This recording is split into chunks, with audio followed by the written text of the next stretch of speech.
Morning. As we go to the Chitas of the day, we're holding on the portion of Yisrael.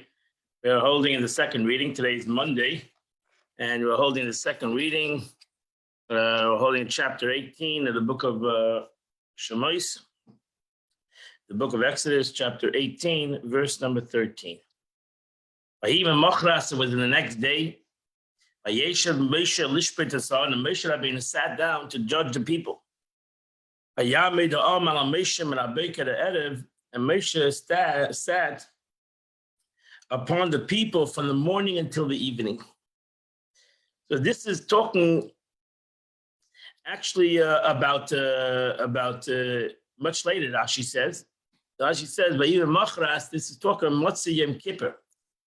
This is not a chronological order in the Torah, because we're going to come to Matan Torah in a couple, and it's very soon. So this talking actually happened after Matan Torah. This happened after the making of the golden calf. This happened after Moshe Rabbeinu actually begged God forgiveness, and God said, "I've forgiven the Jewish nation." Vayim Machras. It was a day after Yom Kippur. It was a day after Moshe Rabbeinu came down from the mountain. And Rashi goes through a whole thing to prove that this happened much later, after the even breaking of the luchos, etc., etc. So this happened after Yom Kippur. And Moshe Rabbeinu was like a king, Rashi says, and everyone was standing, and he was.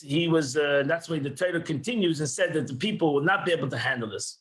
From the morning until the evening, Rashi is possible to say that Moshe Rabbeinu actually sat in judgment from the morning until the evening. But it teaches us that any judge who issues a true verdict as truth demands to spend only 1 hour each of reaching his judgment. Scripture deems it as he has engaged in the study of Torah an entire day. And he and as it were a partner with the Holy One, blessed be He, in the act of creation, in which it says it was evening and it was morning.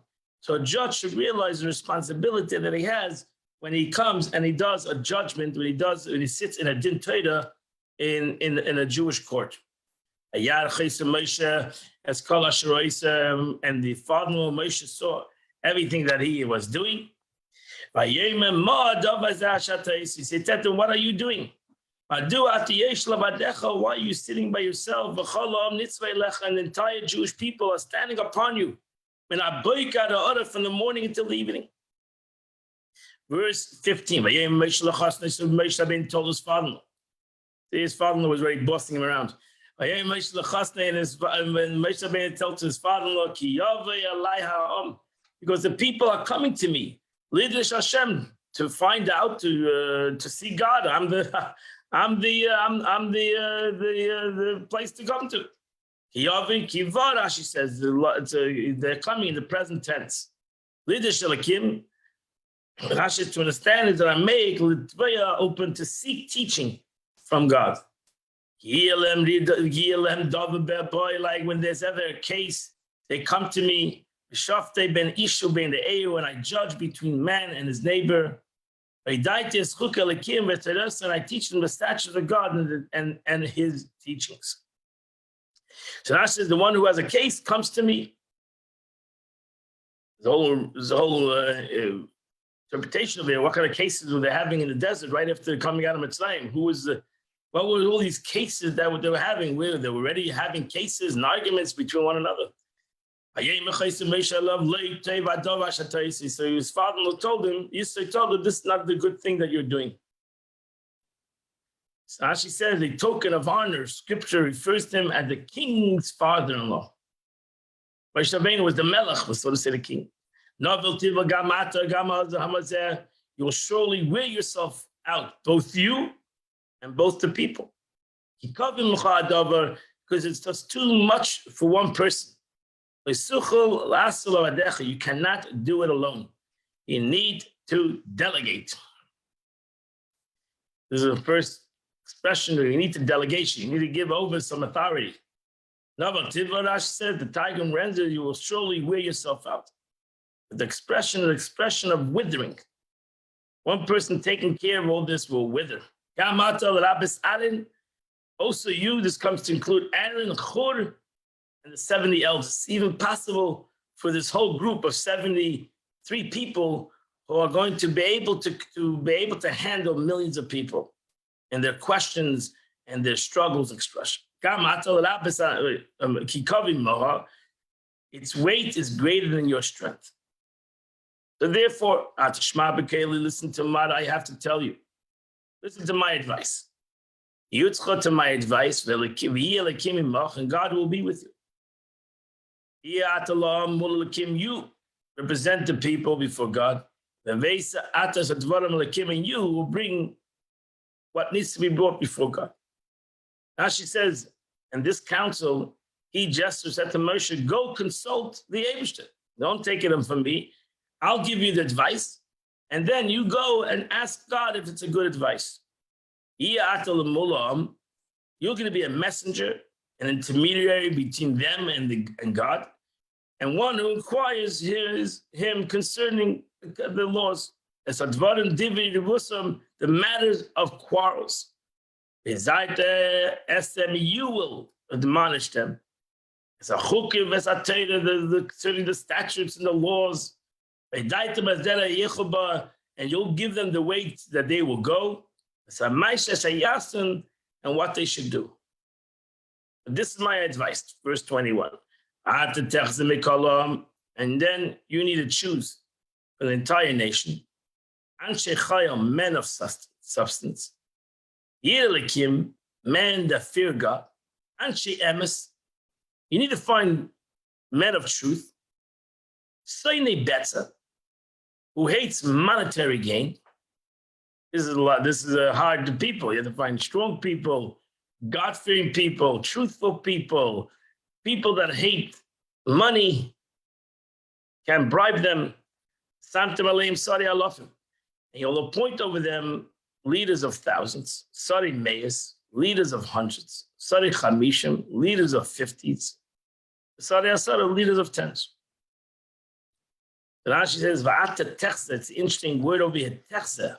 Techza is beruach hakodesh. You're a godly man. You have divine spirit.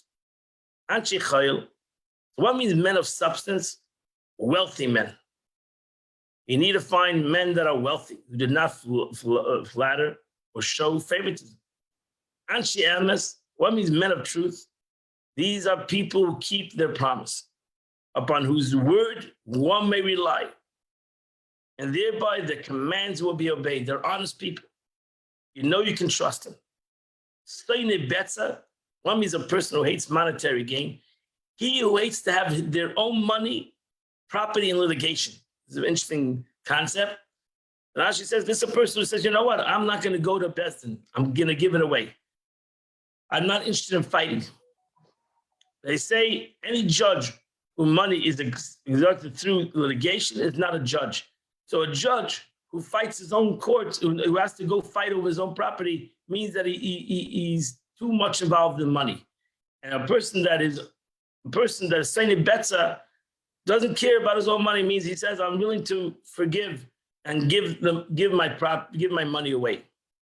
Sorry, Alafim, there are the 600 officers of 600,000. Sorry, Meish, there are 6,000. They were 6,000 if you want Rashi is making a calculation for you. Sorry, Chamishim is 12,000. Sorry, Asarish is 60,000. Rashi lists the number of each category of judges, which appears to be superfluous. The Torah should start with the lowest domination and ascend to the highest instead of starting for the highest and ascending to the lowest. Rashi answers that it starts with the highest office because they were the lowest number. So that's why it starts the highest. So you have Sari Alafim, leaders over 600,000 officers. 600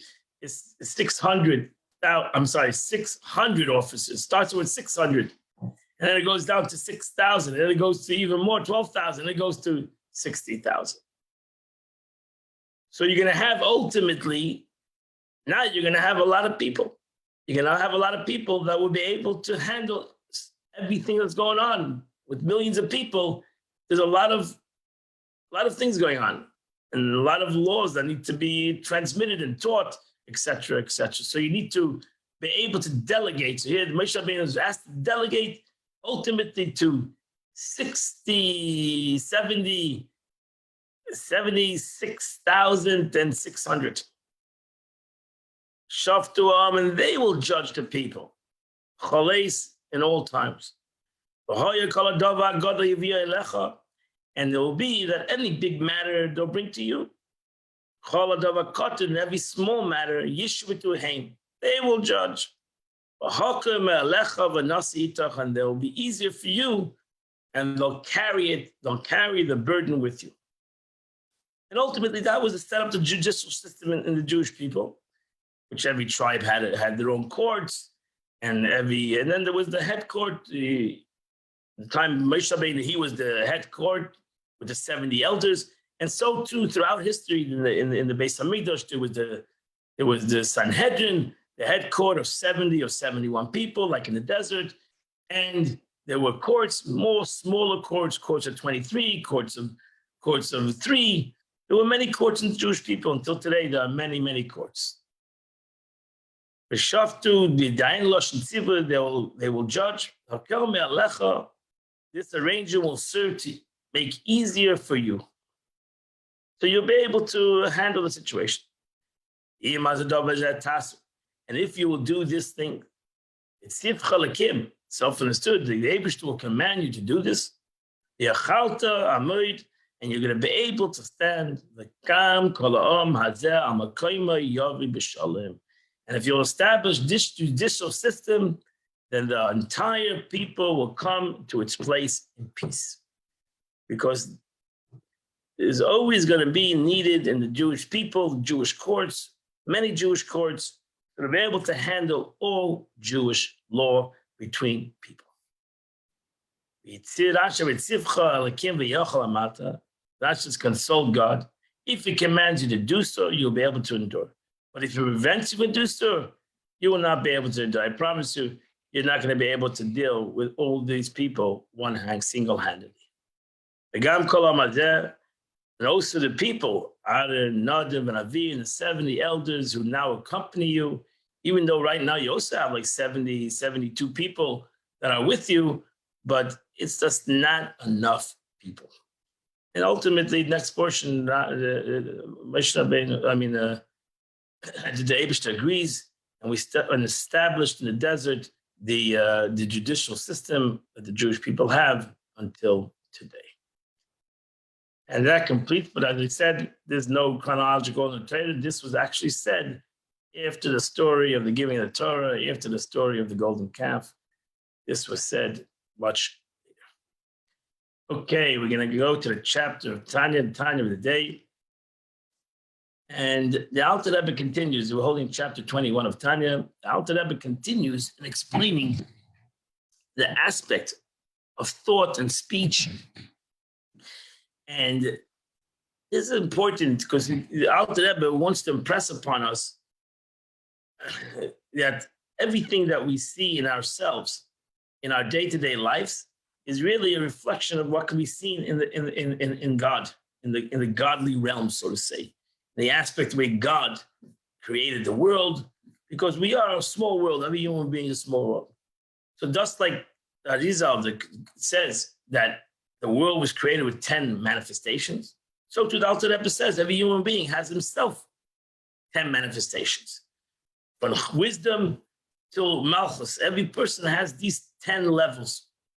And not only that, but every person has the garments of these levels, which is thought, speech, and action. Thought, speech, and action. So when you think about it, if you think about it, there's a speech. Once you speak, it's something that's out of you. That's the difference between speech and action. Once you speak, it's an outer expression. I don't need to speak for myself. I can think for myself. So if you just think about the difference between thought and speech within myself, I understand that thought is for a more personal issue, more for myself. You don't know my thoughts. And my thoughts are for me. And my speech is for somebody else. So a thought is a concept of an interaction. It's more miyuchad, as the Alter Rebbe is going to express it. It's more unified. It's more connected to me, while my speech is more connected to you. or to anybody who wants to listen. So that's basically the difference. So if it's within us, this concept, it's within Torah also this concept. It's within the holy realms also the concept. That when you have thoughts of speech, is in essence, when the Torah wants to talk about it, expresses that there's a concept of thought or there's a concept of speech, the Torah in essence wants to express the difference of thought and speech. Just like it's thought and speech to humans, so too this concept, and then there was no comparison between spirituality and physicality, between a human being and God. But the Torah talks, as the Gemara always says, the Torah talks in the lashon of a person, in the verb and the language of humans. Because the Torah wanted us to understand godliness. So it expressed itself in human words. So even though it's no comparison between the two, but there is some similarity to we can learn from it in essence. So that the Alter Rebbe wants us to understand this, and the more we understand it, because the more we understand ourselves, the more we understand spiritual things. And God wanted that we should learn from ourselves. We don't have to go far to understand spirituality. If I want you to understand God, understand who you really are, understand your own qualities and your own spiritual and physical concepts. You understand also God. You don't have to go too far. So let's go. God's speech. Difference the difference between man and human and God is so we all comprehend that our speech is totally separate from us, and our thought is totally united to us. But by God, there's no separation. That's the yichud. God is unity. So there's no separation between thought and speech. Right? By us, there is. But by God, it's all one thing. It's all one thing. It's all one concept. So derech mashal, just like speech and thought of man before he actually expressed them as speech and thought, before even speech came into his thought. The ways of Chachma, as I said before, thought and speech is garments of the wisdom. There's wisdom, the capacity, the capability of thought is in your wisdom, is a Chachma of every person. So the way thought and speech is in wisdom, it's one thing. The way it's in the faculty of wisdom, it's all one concept. Because Chachma has wisdom has the capability of thought and speech. If you want to go deeper, or in the desire of his heart. Everybody has a desire. Usually most things come from our hearts. We desire something, that's why we think about something. So in the desire, the cravings of heart, every person was given a certain craving. The Eibishter gave us desires. And that's why we desire different things. That's why we have different colors, and we desire different colors and different kinds of food. Because why? Because it's really connected to our heart. What does our heart truly desire? What's the ratzon? What's the true will of each and every person? What's his true desire? So every person has certain desires in his heart, even before he already it comes to his mind. He already has these desires. He has certain inclinations. He's drawn to certain things. He doesn't even know why he's drawn to certain things. He has these things draw him.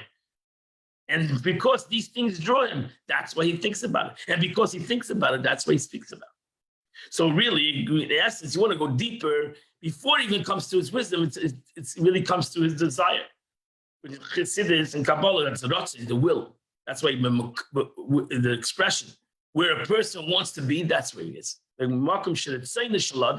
a person really wants to be, that's where he is. Because where he really wants to be, that's where his wisdom's going to be, and that's where his thought's going to be, and that's where speech going to be. If a guy has no will, he's not going to be interested in anything. So you can talk to him, he's not interested. Why? He's not interested. He has no ratzon to it. He has no desire to the subject. So when you go deeper, it exists in the desire, the craving that is still in the heart. Before they rise from the heart to the brain, there to meditate upon with the letters of thought. Like before, let's go before even. It's in his nature. It's in the desire of his heart. He has certain things. It draws him a certain way.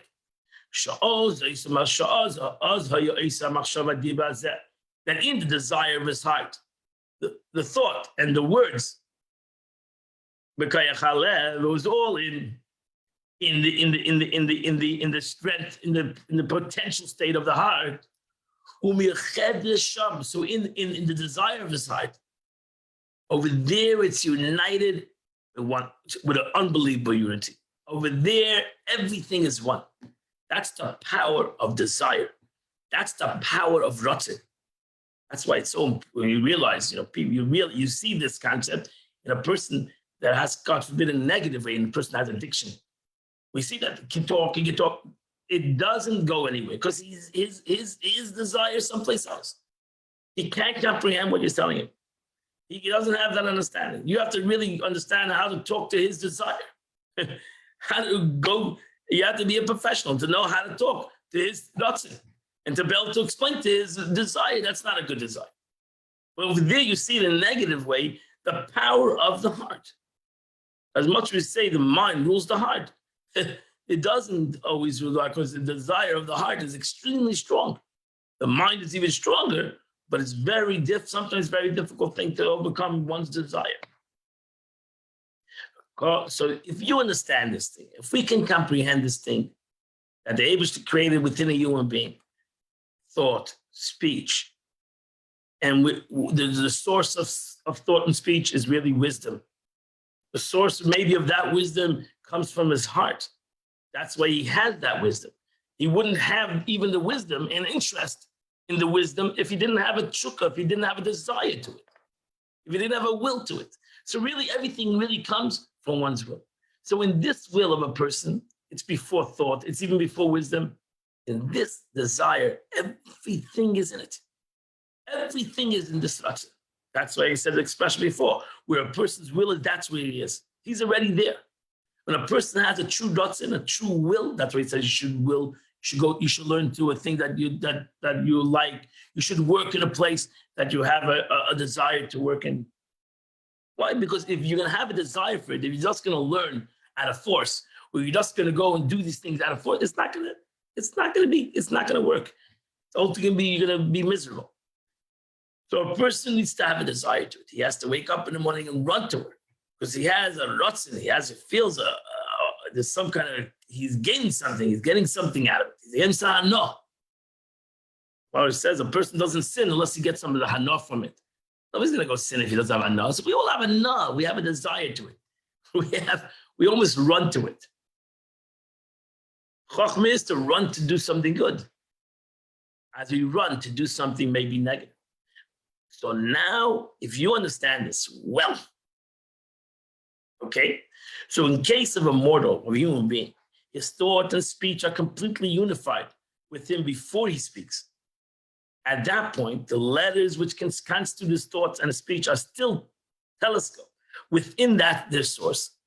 The case of the creator, now go to God. Again, because I need to learn for myself a little bit. I need to learn for myself. I can learn for myself the way it is in the spiritual realms.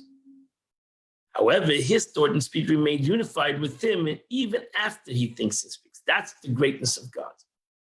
The greatness of the Eibishter is that by us, we have our ratzon, that's one category. We have our wisdom, that's another category. We have our thought, that's another concept. We have speech, that's even another concept. We have action, that's even a further concept.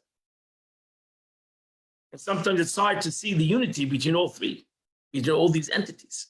We see the unity in the will, but we don't see the unity surely in the speech, because I can have my own thought and I can speak something else.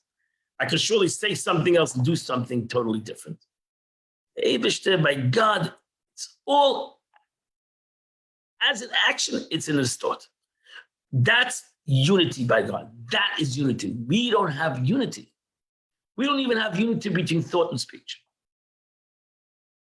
The expression, echa bepeh, echa belev. You say one thing and you think of something else. So there's no unity. There's a disconnect between the thought and the speech.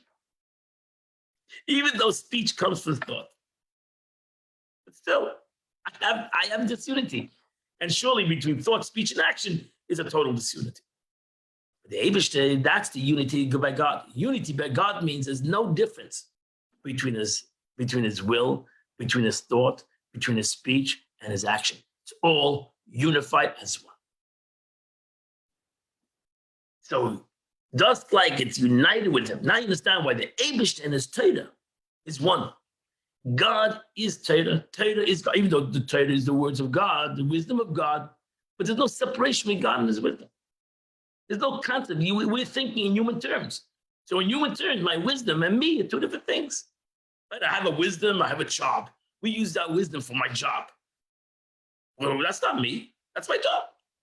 So I have a wisdom. I have a wisdom how to do my job. But I'm who I am. But the Eibishter, it doesn't work that way. And really, it shouldn't be that way either by us. We should be who we are. We should be involved and unified with everything we do. That's what the Rambam says. He says, why we never finish anything as humans? Because we're not united with it. We're just doing things. And we're not becoming part of it. We're never becoming part of what we're doing. So we're never involved. As to Rambam, how did he have time for everything? He said, well, everything I did, I was involved totally with. When I was a doctor, I was a doctor. When I was praying, I was praying. When I was learning, I was learning. I was not doing one thing and thinking about something else. So you never do anything.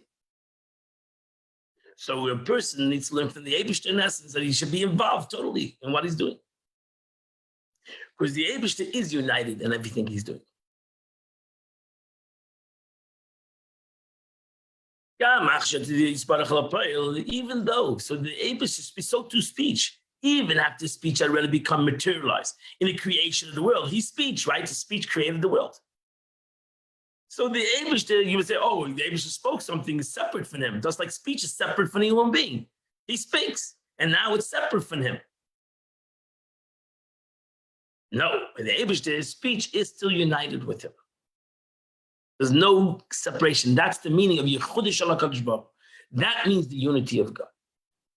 It's united with him, the speech and creation, which is creation, is united with him as if it wasn't a thought.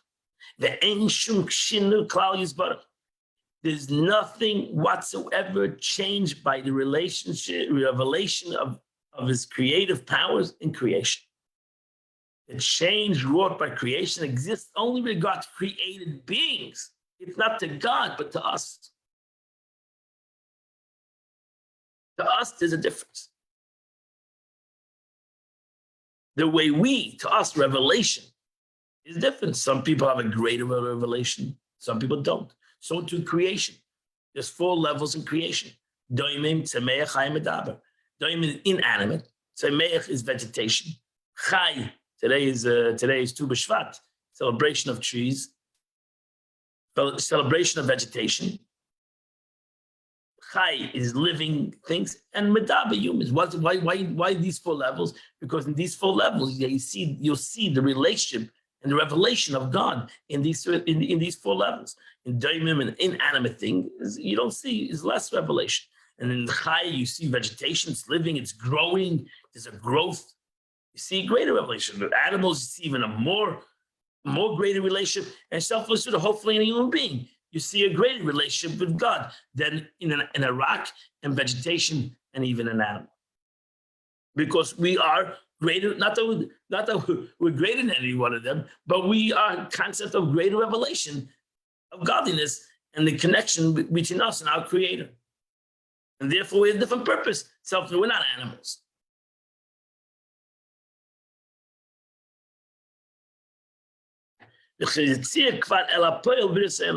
So that to receive their life force from God, word, when it proceeds from concealment to actualization in the creation of the world, we see the difference between the way God reveals himself in the world to us.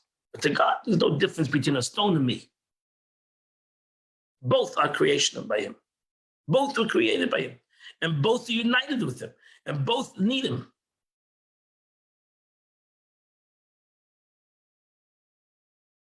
But the created, being the revelation of creative power contained in God's word, represents the greatest possible change.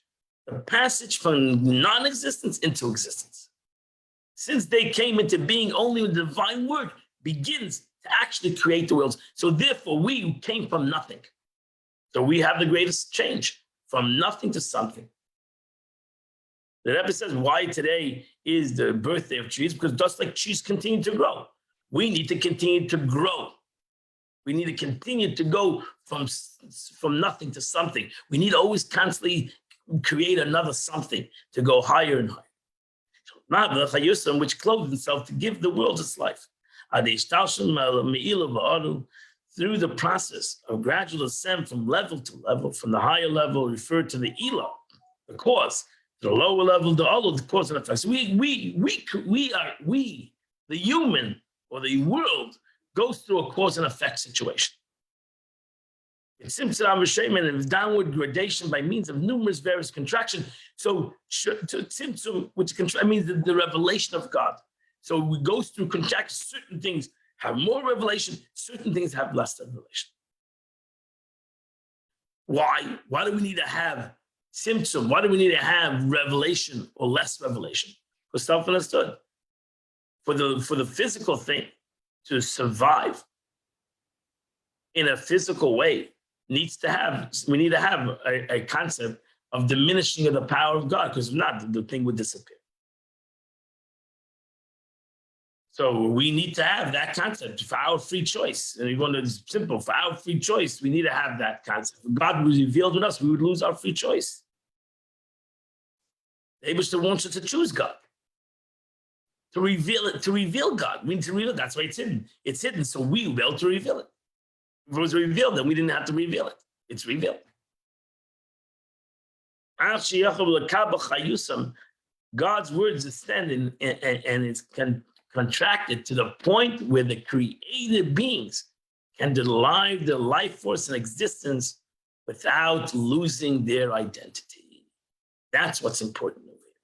The Eibishter, so to say, hid himself. The Eibishter did not separate himself. The Eibishter didn't go away anywhere. That God hid himself so to be able to give humanity, not only human beings, but every creation, its identity. If God would really reveal us, it would be God's identity, and we would lose our identity. God does not want anybody to lose their identity. He created us all with an identity. He created us all different. There's no people that think the same. There's no people that have the same desires. Every person has a different ratzon. Beautiful. That's what makes the world beautiful. That's what makes the humanity beautiful. And we all have our own desires. We all have our own needs. We all have our own ratzons, our own will. And why? Because that is our identity. So God wanted that our identity should ultimately reveal God's identity. That we should realize that our identity comes from God. But if God will reveal himself, and it will be in a revealed way, even within me, forget about within the world, within Zalman Bucket, I would become God's identity. Not because of me, but because of God. And that's not what the Avodah of the Eibishter wanted. So God concealed himself, so to say. Again, God did not separate himself. That's the big difference. God did not leave the world. God did not separate. He can't separate himself. Can't. Because the creator needs to be part of creation. So God is right there, but he's hidden. So to give me, Zalman Bucket, my identity, and I'll be able to use my talents, so to say, to be able to do God's work in the way I am. And that's the beauty. Every rabbi is different, every doctor is different, every lawyer is different, every accountant is different, and there's somebody for everybody. There's no concept of one person for even Yisrael tells Moshe, you need to delegate. You need to delegate. Go out because there's so many people. Needs to have different shades. Needs to have different people they can connect to. It's impossible any other way, because that's the way the Eibishter made the world. So God wanted everybody should be who they are and connect to people who connect to them. You don't have to connect to everybody. You can connect to people that uplift you, that give you, don't take away your existence, but make you better. And that completes the Tanya of the day. Beautiful Tanya. Today is the 15th, Tu B'Shvat. Today is the 15th of the day, which is chapter 77, 78. 77 and 78, 2 chapters of Psalms. If you do those 2 chapters, you will have done the chitas of the day.